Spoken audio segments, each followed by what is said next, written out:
Salut tout le monde.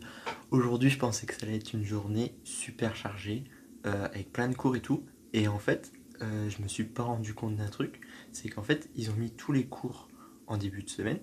Donc moi, je me suis dit, ouais, ça fait des journées chargées quand même au début. Mais en fait, bah, c'était les cours qu'il fallait regarder pour toute la semaine.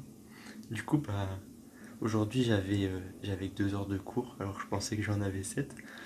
Mais bon, c'est pas grave, au moins ça permet de faire autre chose. Mais je le serai pour les prochaines semaines. Puis en même temps, ça permet d'avoir une fin de semaine un peu plus cool et faire les choses que je n'ai toujours pas faites. Parce que par exemple, l'ethnographie et les cas cliniques, c'est des trucs à préparer nous-mêmes et ça, j'ai encore rien fait. Donc ça va me permettre de pouvoir m'avancer un peu. Parce que sinon, je vais devoir les faire à la dernière minute et j'ai vraiment horreur de ça, de faire les choses à la dernière minute. Parce que sinon, je vais mal les faire.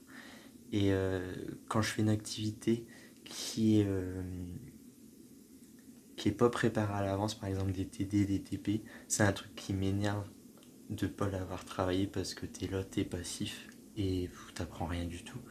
Donc franchement, si vous avez des TP à faire, des TD, préparez tout à l'avance parce que ce sera beaucoup plus bénéfique pour vous et vous verrez beaucoup plus évoluer.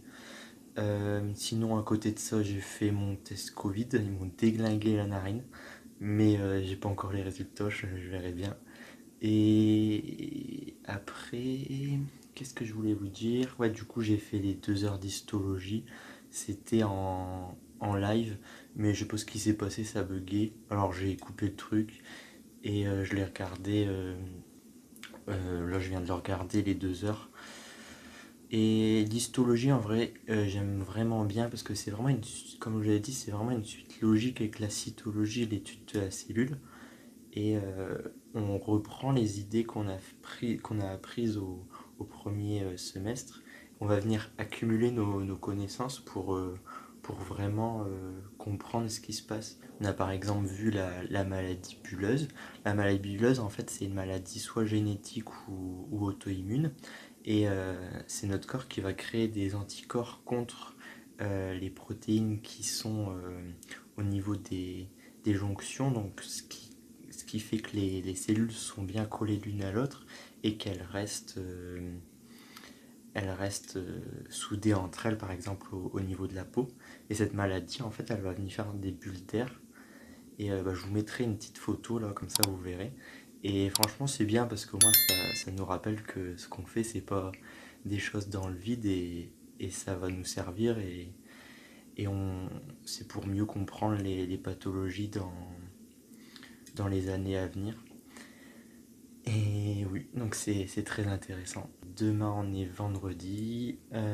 Du coup, j'ai de la biologie animale logiquement demain, mais je crois que je l'ai déjà faite du coup. Chimie organique aussi. Bah, demain, en fait, je crois que j'ai rien de cours. J'avais pas de cours. Mais du coup, je vais m'avancer dans le travail et puis se reposer parce qu'il y a quand même 13 semaines en tout avec seulement 2 semaines de vacances. Donc il faut garder le rythme mais aussi pouvoir se reposer, comme je l'ai dit dans la vidéo d'hier. Et je voulais aussi vous dire merci parce que ça fait déjà presque 2 semaines que je fais une vidéo par jour et je vois que vous êtes toujours environ 20-30 à regarder ces vidéos tous les soirs et je suis content que ça vous plaise et que et j'espère que ça va aussi servir et ça va vous servir à quelque chose. Donc si vous aimez ces vidéos ou que vous voudriez que je traite d'autres sujets, surtout dites-le aussi en commentaire. Et je vous dis à demain. Et on va venir les accumuler.